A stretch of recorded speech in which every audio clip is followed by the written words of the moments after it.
Hello, my name is Tucker Johnson, and I am your host today as we experience NIMZ Live, where we talk about the latest and the greatest translation, localization, internationalization, culturalization, and all that fun stuff global companies need to delight their international customers, or at least to not piss them off too much. On this program, we like to have fun, and we also like to talk about things that add value to our audience of globalization professionals. If anyone has an idea or a topic that they would like covered on the NIMZ Live program, make sure to let us know. I'm eager to provide a platform to anyone with a good story or a good data set. So you can reach out to us at info@nimz.com or live@nimz.com, and we will get back to you. If you haven't already done so, make sure that you are following or subscribed to NIMZ Insights on your platform of choice. We're coming to you live on LinkedIn today. We also simultaneously broadcast on YouTube, Facebook, and X, formerly known as Twitter. One quick plug here before we get into the program. I wanted to let everybody know the multilingual media influencer watch list or influencer issue is coming out. And for those of you that have been participating in this, we, in Multilingual Magazine, reached out to the industry and gave people an opportunity to nominate their favorite industry influencers. And that list has been narrowed down to 150 frontrunners. So if you're on LinkedIn, you can just go find a link to it on the Multilingual page and fill out the survey and vote for your favorite frontrunner here in the influencers watch list. The winners will be featured in an upcoming issue of Multilingual Magazine in 2024. So there's still time to do that, but the survey closes tomorrow. So make sure that you're on top of that. So without further ado, let's get into the topic today. Today, we are talking about what else? Artificial intelligence and the ramifications it has on our industries. So a few things are as controversial these days as the tension between AI and humans when it comes to translation. Some people see it as the Holy Grail, while others demonish it as the devil. But in Gabriel Fairman's opinion, who is our guest today, it is not necessarily a matter of machines or humans, but how to get a scenario where machines and humans can work together. In this live stream, we're going to be exploring exactly what this looks like and how it can change people's minds over what AI is and what it isn't. Which brings me to my guest today, Mr. Gabriel Fairman. Gabriel has been the founder and CEO of BureauWorks since 2005. He is a passionate linguist and technologist who loves to cook, breathe, and spend time with his family. Welcome, my fellow breathing aficionado. How are you today? Good, Tucker. Thanks so much for having me here. Pleasure, and doing very well. How are you? Very good. Thank you. I'm excited to talk about this of course, everyone's been talking about AI for the last months. It's been the topic of the decade, I would say, and it will remain that way for quite some time. But I'm excited to talk about it with you because you're coming from a perspective of technology, the company founder. And before we get into it too much, why don't you tell our audience today a little bit about yourself and a little bit about BureauWorks, the company that you run? Sure.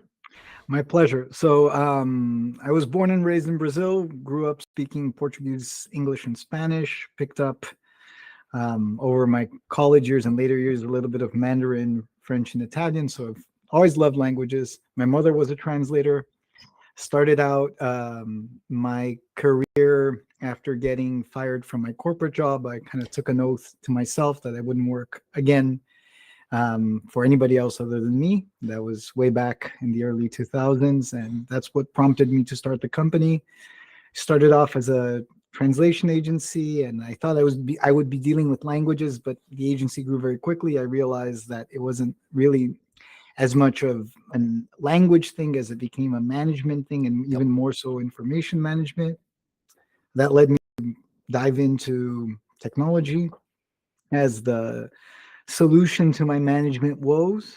And that's been a 20-year journey transforming the agency first into a fully tech-enabled agency. That was back in around 2015. Mm-hmm. And then fully into a translation management system or translation platform. I would say we've been transitioned into that model ever since 2021, more or less. Yeah, and it's not it's always an interesting story for me to hear, but it's certainly not a unique story that you have, which is you came into this industry because a love of languages, but ended up becoming a manager and a technologist, basically, and probably not getting to translate as much as you thought you would when you came into this industry. And BureauWorks it's a household name. People have heard about it before.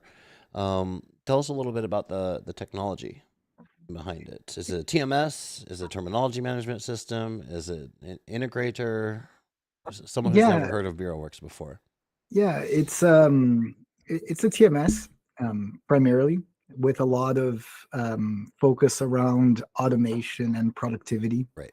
And I would say a lot of it comes from the genesis of our company. I think there's an interesting combination that happens when you put service and software together. The service is all about solving problems, and I think that's the mindset of service. It has to be, at least. Right. Good service is about creating solutions, whatever they may be, for whatever problems are in front of us.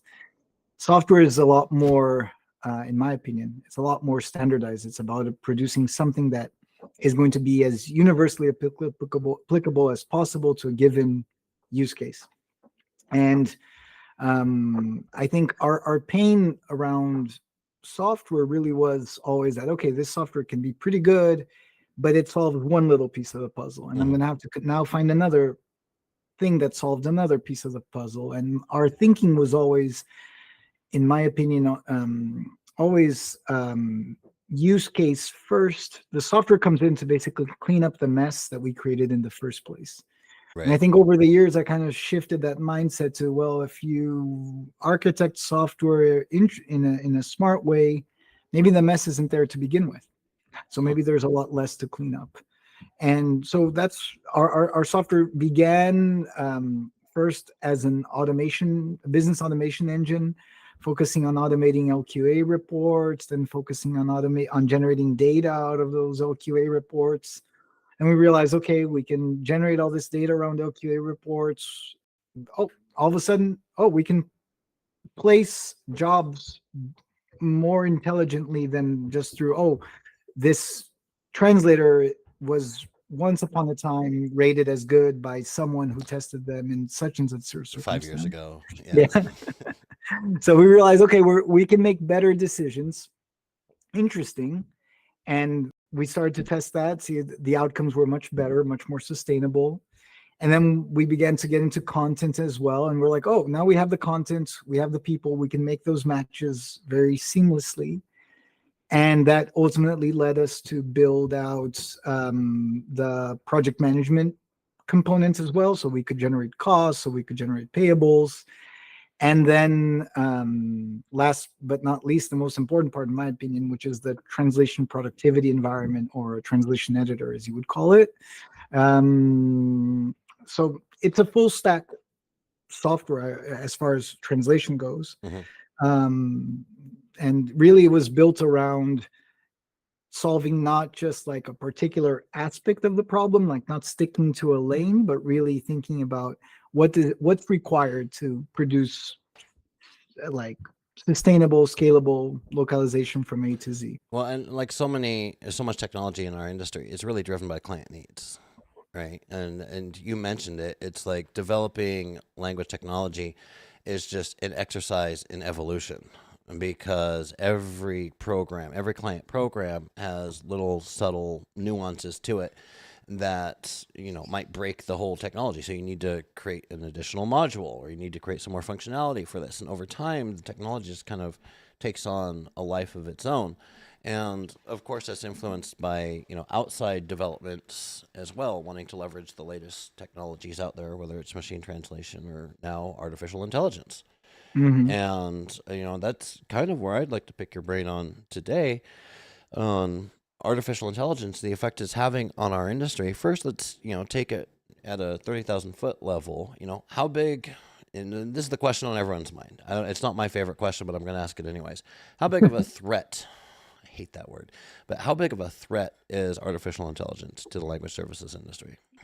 Threats. It's interesting you asked that question, because I don't ever think of it as a threat. Yeah. I think of it as an opportunity, a There huge you go. opportunity.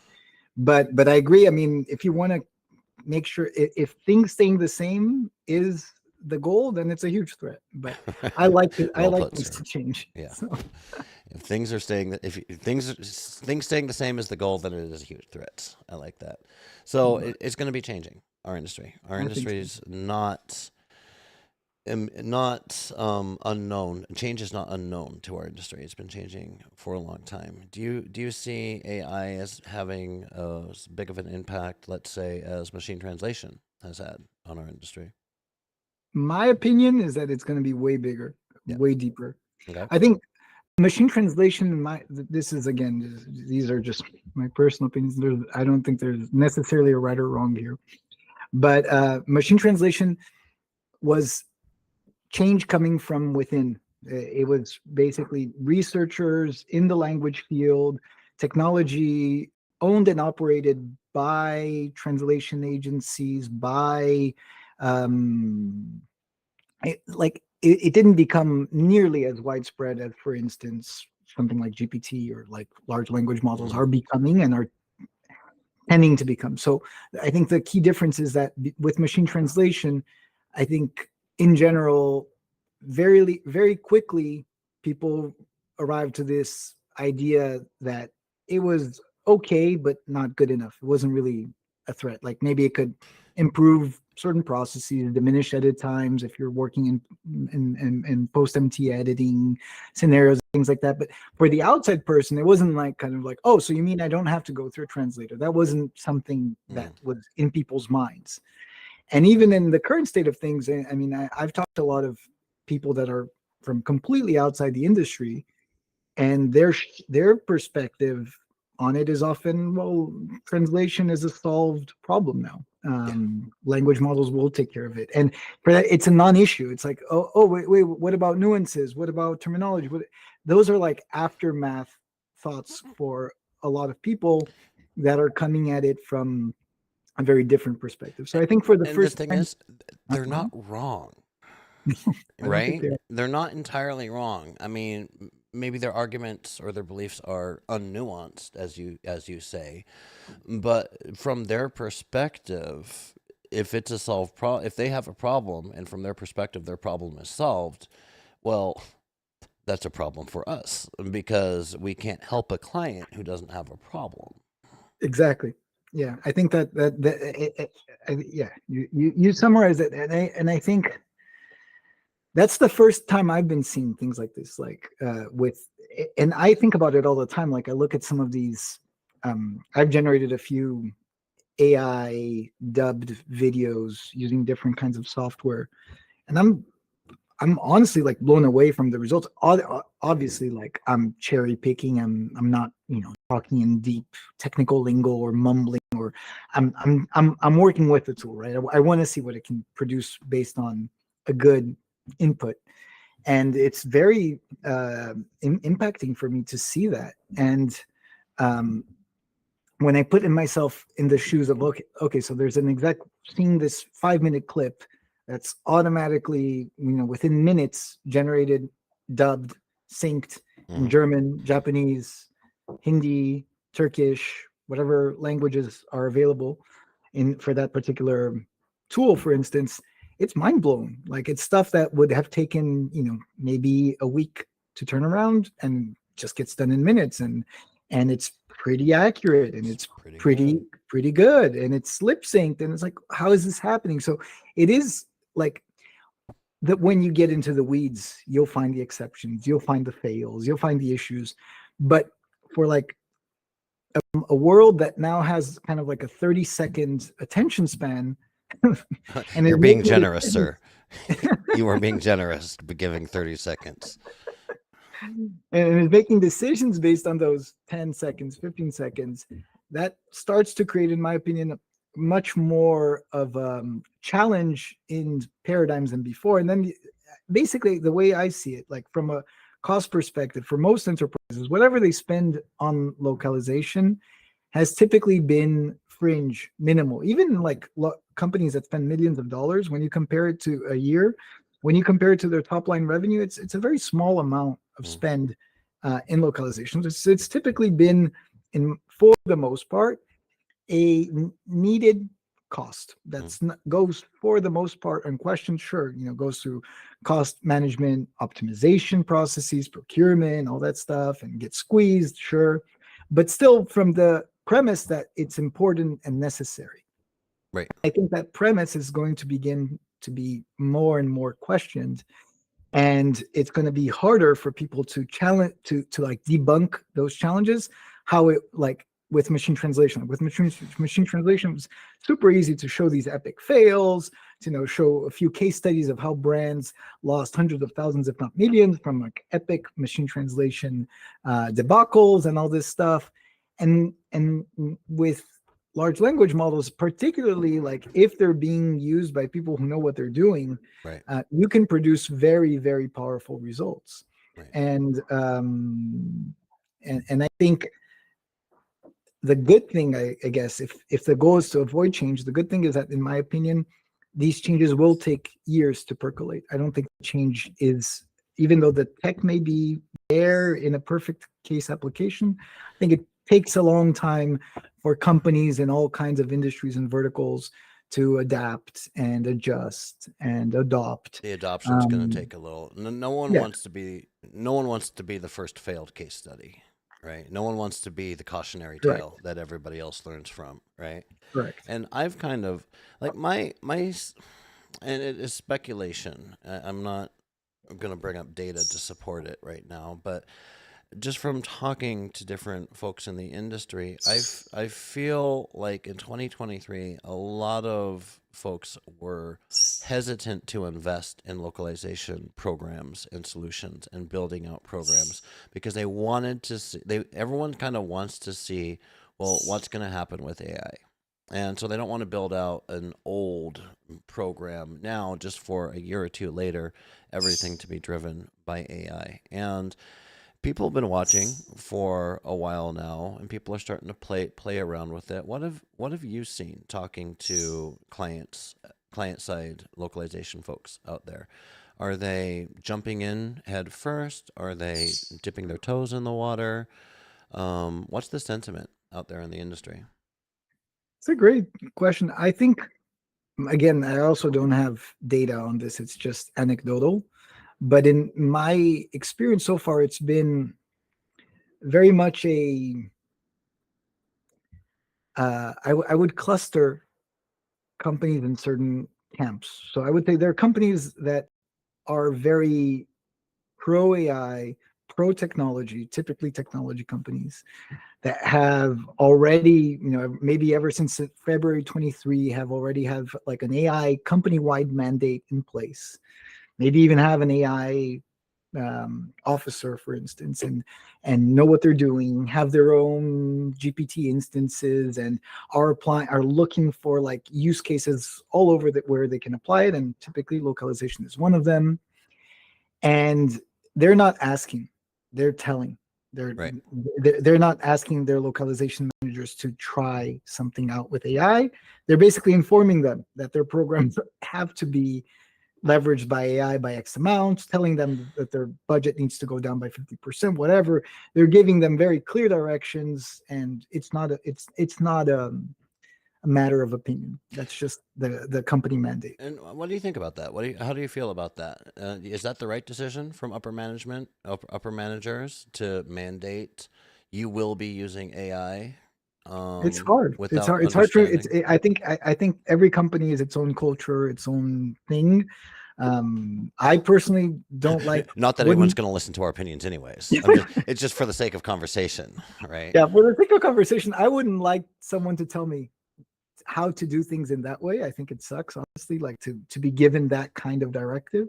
And I think the chances of things failing increase a lot because there's not an alignment of goals and expectations and things Right. like that. And I think things typically need, especially when we're talking about this big a transition, I think a phased approach tends to work better, trying it out in certain cases with certain situations and exploring where it does well, where it doesn't. Yeah. And honestly, like I think that level of harshness in application is not necessarily conducive to good results in general. Well, Um, it's like starting with the solution, and yeah, it's like you don't want to exactly, start with the solution. You want to start with the challenge or start with the problem, and then build the exactly, solution, right? But exactly. saying we need to be using AI is like, okay, but what for, Hmm. right? Hmm. What's the problem that we're trying to solve here? And I think Correct. that's the conversation we're having as an industry is what is the challenge? Like everyone knows, like everyone can feel it in their bones. AI is going to help us solve challenges, and the question is where are the challenges? Where's the low hanging fruit? Where do we start? Right?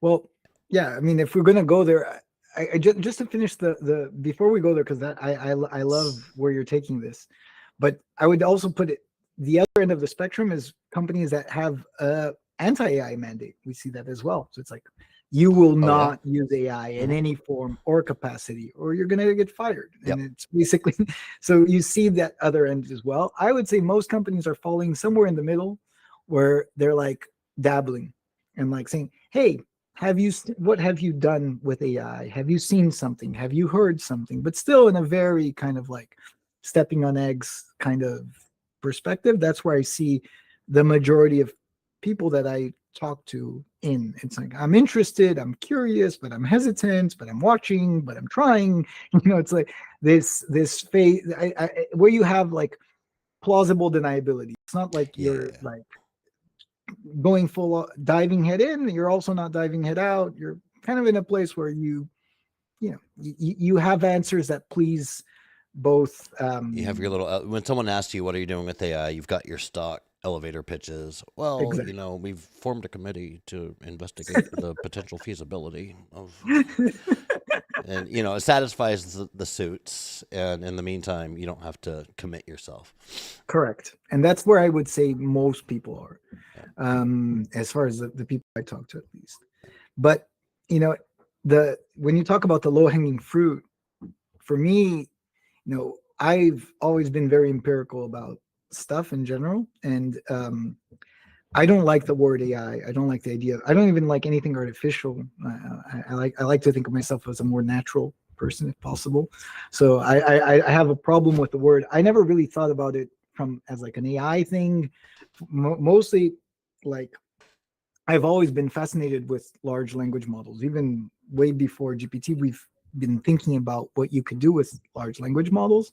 And our challenge was really that it was relatively hard to build them, to configure them, and even harder to get good, sustainable responses. So Mhm. the jump that we saw from GPT-2 to 3, for instance, 3.5 was huge, right?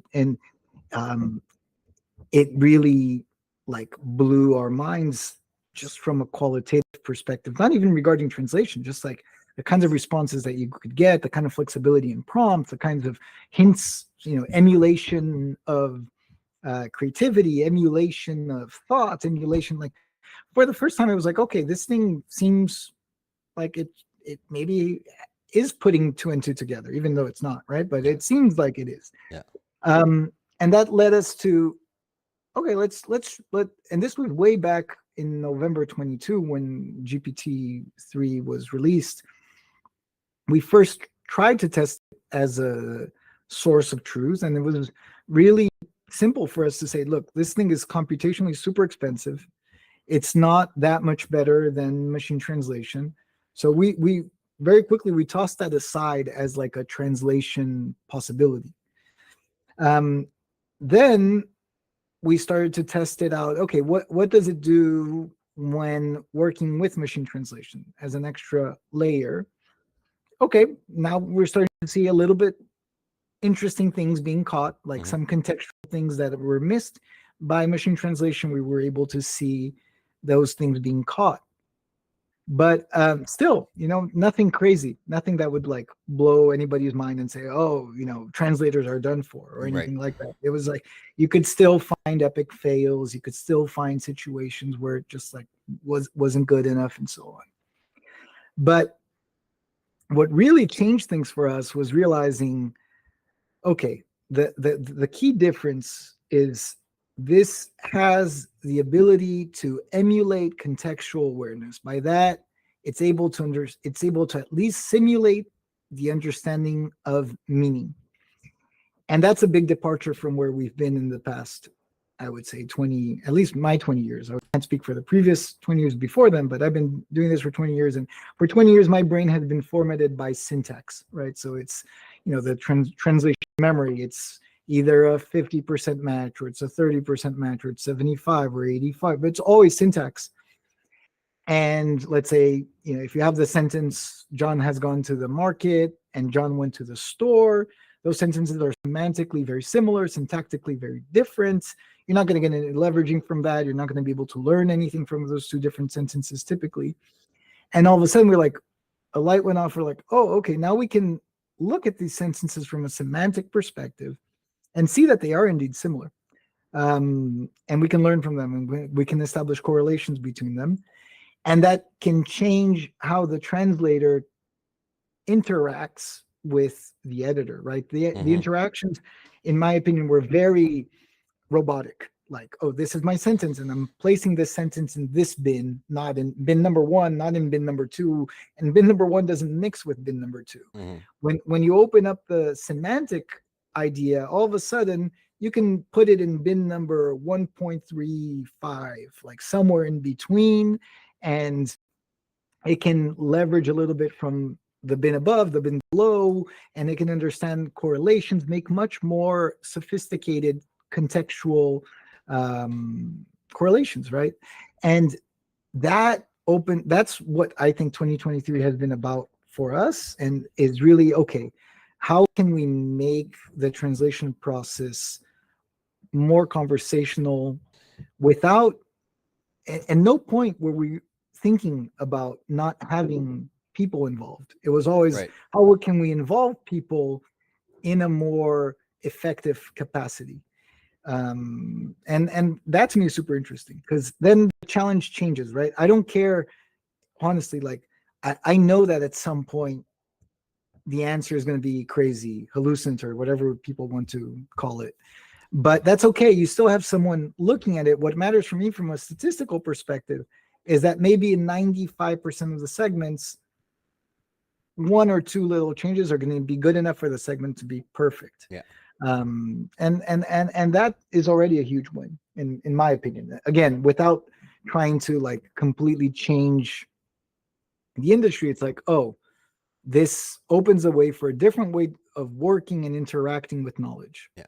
For the translator, right? For the translator. And I remember you talking a lot about a lot of these concepts at Loc World down in Silicon Valley, and you ended up winning the Process Innovation Challenge, right? Mhm. Yeah, you took the title home for 2023. So I've got a champion on the show today. Tell us about the program that you developed. I've been looking for it here. The BWX Generative Language Engine Translation Smells. That's a part of it. Yeah. So BWX That's is a our part of it. platform. Okay, BWX is the platform. Yeah, tell us about it. And the translation editor, you can integrate it with GPT 3.5 and 4 for different operations. And we have an entire AI framework that you can turn on or off as needed for your specific client, for specific content. You can also control it in the editor. But the basic idea is that there's like an accelerator and a brake. The accelerator is a context-sensitive translation. So a context-sensitive translation means that you're looking at a translation memory and a glossary and a machine translation, not as separate things, but as context. So it's like everything becomes context. And like, so like, let's say for instance, in a glossary, in a typical translation scenario, let's say if you're translating you as usted, that's not context, that's a specific database entry that tú equals usted.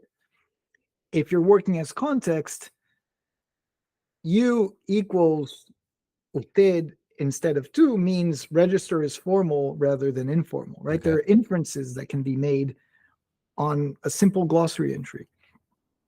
Same goes with machine translation, same goes with translation memory.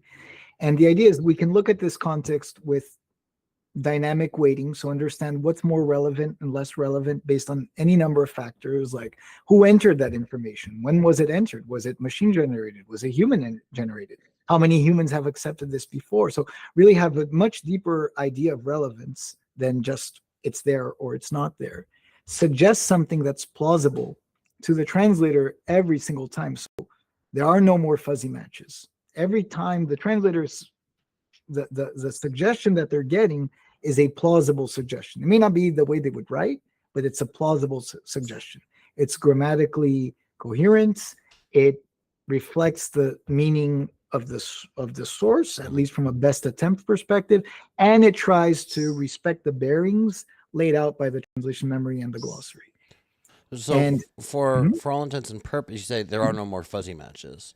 Yeah. But from a practical standpoint, from a translator standpoint, I should say, it can very much kind of be treated like a fuzzy match, in that a fuzzy match is like, hey, here's something that's probably pretty close. Correct. You need to review it and edit it. Yeah, that's the point. Instead of everything, there are no more fuzzy matches. Everything is a fuzzy match. Yes, exactly. And the fuzzy match is leveraging artificial intelligence to loop in a bunch of different contexts from a bunch of different sources that otherwise would not have been feasible for a human.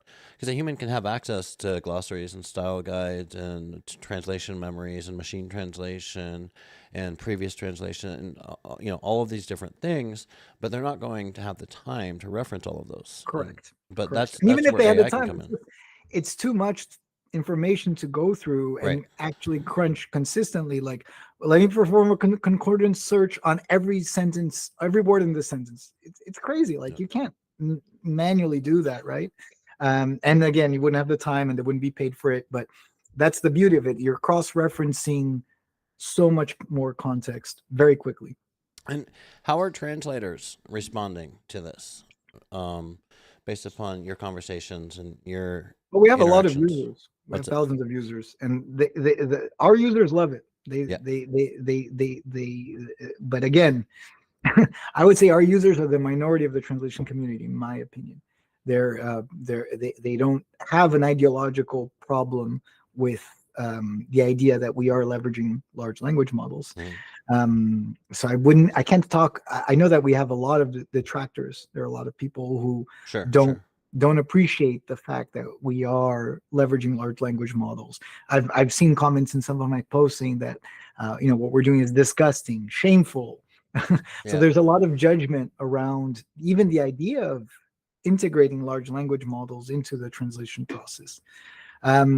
Now, our translators typically, the ones using our platform, they love the fact that they become so much more productive, but they're willing to let go of a certain way of working that they've learned over sometimes 10, 20, 30, 40 years. mhm. That's really hard to do. Yeah, So I would say, the subset of translators that typically sign up for a tool, they're less ideologically driven, more productivity and gains driven, more agnostic as to the solution, more focused on the result. yeah, So those people tend to love it. yeah. And I can empathize with the translators, that went to school and took out student loans and studied to be a translator because they love translating, this sentence to that sentence and using their brain. And they didn't want to, be using AI and, efficiency was not.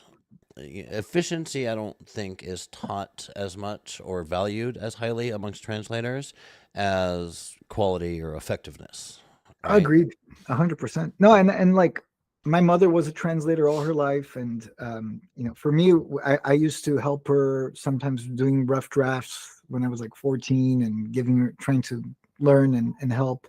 And for her, it was very clear. Like there was her way of saying something, and then all the wrong ways of saying the Yeah, same thing. yeah, yeah, yeah, So and exactly. and honestly, most even in English, most really good copywriters think like that as well. It's like Hmm. it's saying something, but it's not saying that in the most elegant, the most sophisticated way. And if it's not doing that, it's not what I'd like. Hmm. And I see that. I see like how much authorship is important for a translator. And I translate myself a lot with a tool, Hmm. almost daily, even just a little bit. Maybe I would say at least a few words here and there. It's part of my demo process. And personally, what I love is that you could argue from an authorship perspective that it's detracting, it's taking away because it's already giving you a fuzzy match always. Hmm. But I find that personally very liberating because it's like, okay, so now I don't have to worry about what's in the TM, what's in the gloss. That's all injected there. It's all there for me to Hmm. play around with. And now I can think about where I want to build from there. To optimize it, Exactly. right? And if you ask me as a translator, like if there's something that I hated was we're working with fuzzy matches and looking at the difference and trying to pass Yeah. over the Why difference. is it a fuzzy match? Exactly. 'Cause, I mean, And that when you're working with fuzzy matches, that you see a fuzzy match, you're basically like, all right, now my job is to figure out why this is a fuzzy match, and then correct, switch that part of the sentence, right? correct. And by the time I was done with that, my bandwidth for that sentence was done. I was ready to move on to the next. I Exactly. couldn't take it to the next level and activate a deeper intellectual faculty and think, okay, is this said in the best discourse possible for my given audience? What's this underlying about my brand? What's this underlying about my product? Are there any negative connotations in here that I want to think about? How does this correlate with something that I translated previously? All that bandwidth is not necessarily gone, but it's compromised. Well, that bandwidth can be time, and that bandwidth can just be like mental energy, Yeah, right? Because I'm not a translator, but I write content, whether I'm writing reports or even heck just emails, right? I'm type all day long is what I do.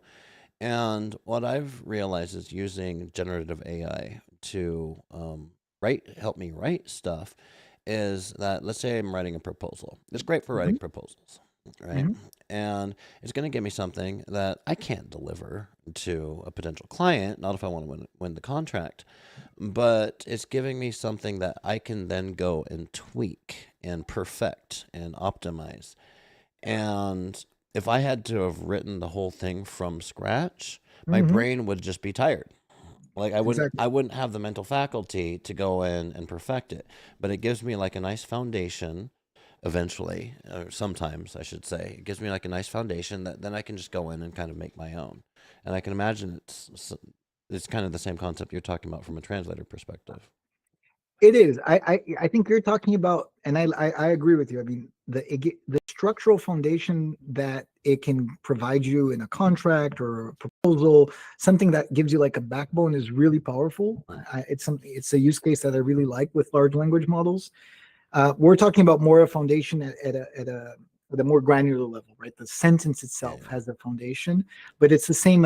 It's analogous. It allows, in my opinion, the translator to go further. But what the beauty of it is, it's like any tool, right? If you work with it, it can be really useful. If you work against it, it can be a pain in your butt, right? So if if I'm like resisting every single feed and I'm deleting that fuzzy match and rewriting everything from scratch, I'm gonna hate it. It's gonna be terrible. yeah, But if I choose to work with it, and that's why it's such a, in my opinion, such a great, like, in the end, the most central concept that we're talking about is authorship and agency. That's really what it all comes down to, in my opinion. And I think it's very threatening. You know, when you asked about the initial question, like, is this a threat? I think it feels like a threat. It definitely feels that way. Like it's threatening my authorship because it's already giving me something. I'm working. It's like I'm working. I'm no longer responsible for the rough draft. right, If right. if you ask me, I love that because I think the beauty of writing, at least the what I learned over the years, is drafting. Is that's what makes good writing. Like if I'm able to write a first draft and throw it away, and write a second draft and throw that away, and by the time I'm in my fifth iteration, it'll start to feel and look like writing. So that to me is my writing process. So I don't care so much about the initial drafts. I care about like how it works out in the end, How it right? So gets to, yeah, exactly. exactly. So I don't care that I didn't come up with the original feed. I'm worried about the overall coherence of the text. I'm worried about whether it delivers feeling, emotion that it's meant to deliver, whether it delivers the clarity, whether it delivers the precision, the accuracy, and every kind of text has to deliver different aspects or combinations of these things, right? So, so for my feeling, it's all good, but I know that it's threatening because a lot of people don't think of writing from a more editorial perspective. They think about it more from a craftsmanship perspective. And it's Yeah, like, I want to be able to choose this particular word. I want the one hitting the keyboard. I want to feel that word coming out of my, then yeah, it's a pain because it's not gonna do that. It's gonna, it short circuits all of that process and gives you something okay to work with. And what's crazier is the learning capability too, because what I'm used to with eh, translation memory, for instance, and glossaries is that sometimes I would have to fix something in a given document again and again and again and again, or do a global change. And yeah, with AI, the capability that a large language model has to learn from a given change that you made, and depending on how you have this set up, for instance, in our engine, you can essentially create very customized engines.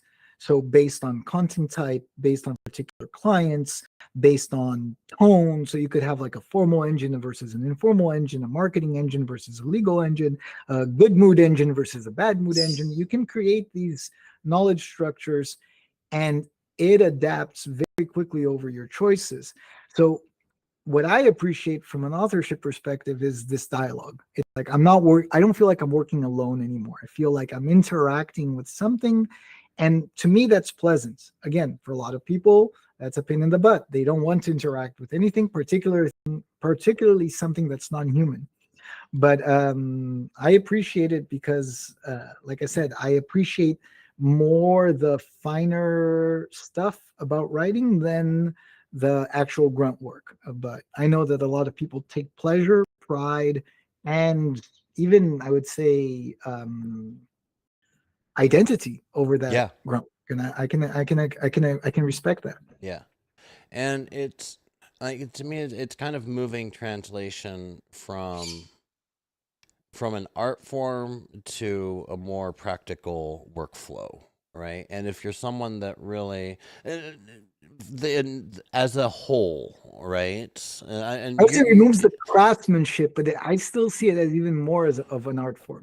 then, That's but my you're, yeah, and because you're very much, I see your point too, and I'm not arguing your point, because your point is the art happens in the end product, and what gets you there isn't as important as what you're able to create at the end, right?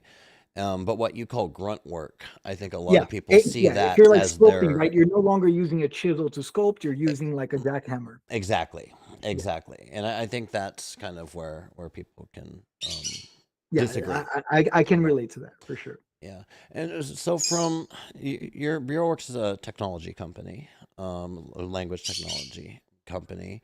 There's so we have technology companies in our industries. We have language services companies, translation companies. We have end clients.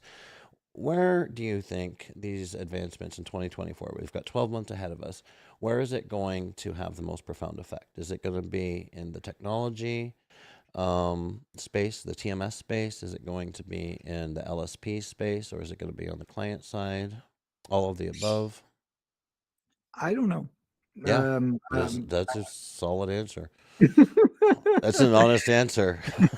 I mean, I really don't. I think our like marketing strategy in 2023 was very much focused on the three different groups that you identified: translators, agencies, and buyers. And the it was also surprising for us. Like for me, for instance, from a marketing propositional perspective, if you tell me that I can double my income with a given tool, it's a no-brainer that I'll switch to the tool or Yeah, try at least try it out. yeah, For most translators, it's very, very, very far from a no-brainer. yeah, Like they took a long time to arrive at their translation tool of choice. They took a long time to sediment their working methodology. They took a long time to get where they are, and they're not changing unless they have like a a really very good reason. clear like foot up the throat, Yeah, and it's like they have to. yeah, And that honestly was like a reality check for me because I I'm very like I like tools. I like to explore tools. I like to change the way I work.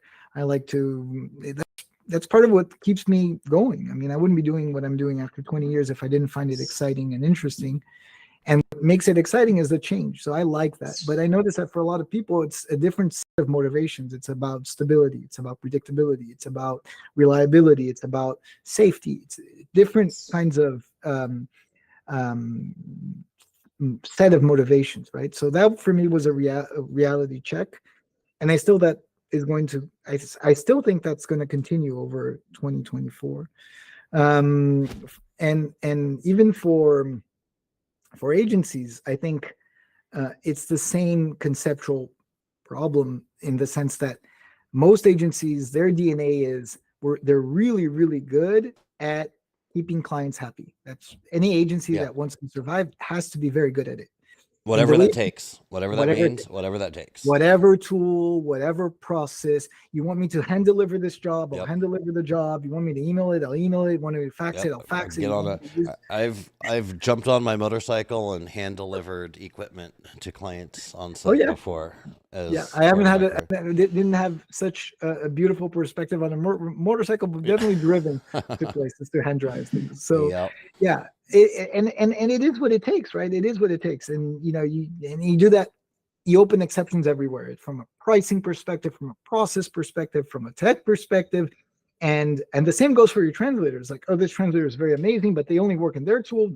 You can work on your tool. You can work on no tool. You can do whatever it takes. Yeah. That's at least in my opinion, that's what it takes a great agency to succeed. And even in That very needs large, not going away, right? yeah, With technology, I, this is one thing that I always say is clients want a shoulder to cry on or a throat to choke when something goes wrong. exactly, And technology cannot provide that. exactly. And most people, I think, in general, they don't want it. I make an analogy to medicine in the sense that most people, even if they have a pain, they don't want to change to make the pain go away. They want something that takes the pain away. Yeah, exactly. It's typically I don't want to change my paradigm. diet. Give me a pill. Exactly. Exactly. So the idea is, I think most people aren't that bothered by the fact that maybe the solution isn't the most effective or the most sophisticated or whatever. As long as it works and I have my shoulder to cry on, I'm good.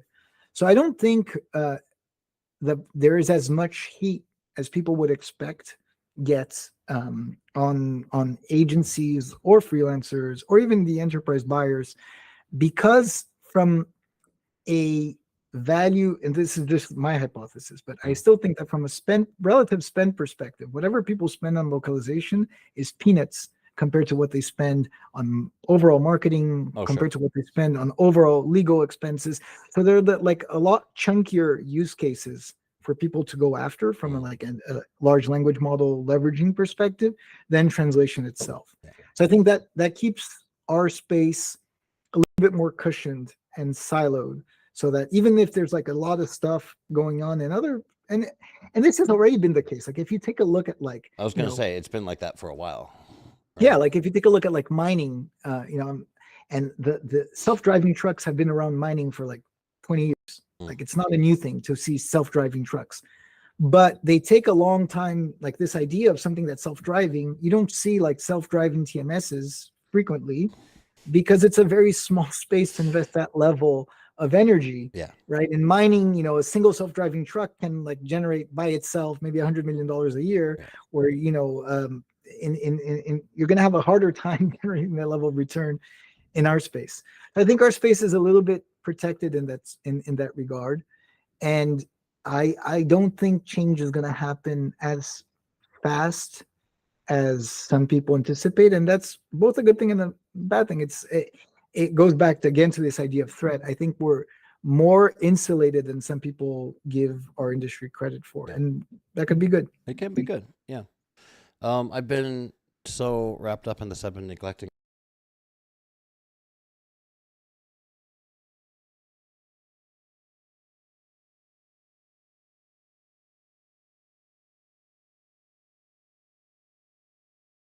large language models. What's your take on that?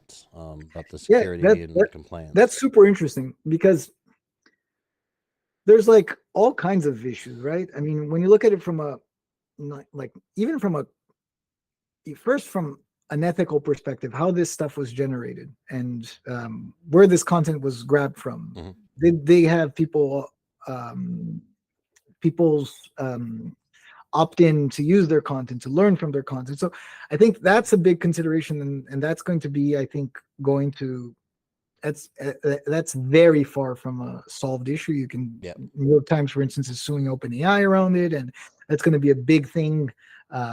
That it really, again, it puts the large language models, I think, really open a very serious wound as far as authorship.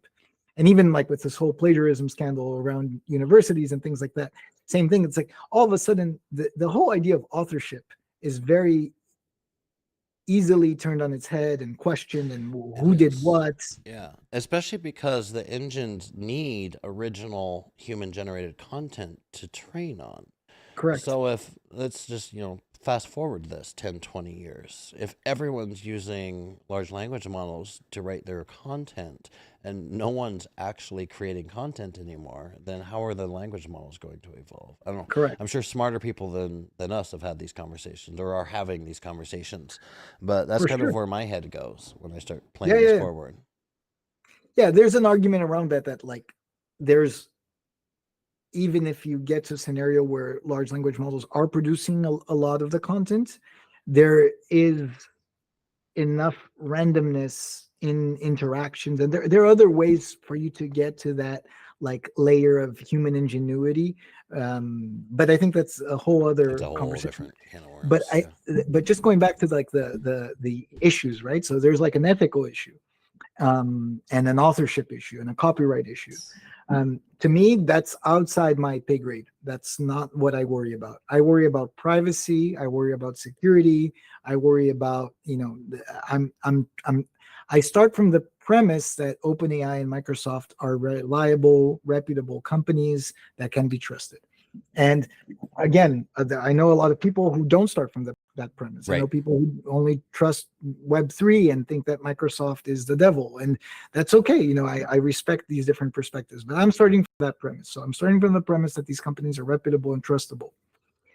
The first thing I did before we delved into it was I analyzed very, very carefully all of their privacy policies and all of their security policies. Mm-hmm. And they've evolved very significantly over the course of 2023.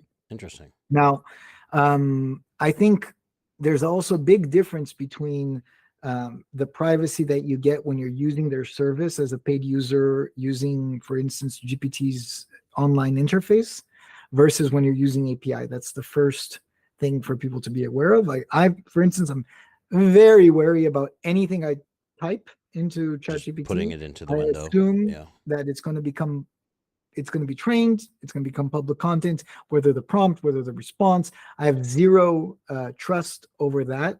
And I think a lot of the scandals that we saw last year around employees putting in company private information that then became public, stuff like that, that happened for the most part in the public, in the chat interface space. And that generated an overall cloud of doubt over safety in AI in general. Well, it doesn't take much with the new technology. Right. It's like right. how many people have car accidents every single day, but one self-driving car hits a deer in Michigan. It's the end of the world. Correct. Exactly.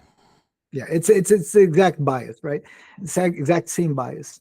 But when you look at like the actual API privacy policies, both Azure and OpenAI, they ensure in writing, like in large letters. And I love the way Microsoft lays it out, by the way, because like they have it in at the top of their privacy policy. Like they have a summary with like really clear, like large letter bullet points. You don't have to like go into the blueprint to see what they're saying. And they're basically saying that your data is encrypted at rest. It remains stored for 30 days just for abuse monitoring purposes. You can even apply for an exception so that your data becomes stateless.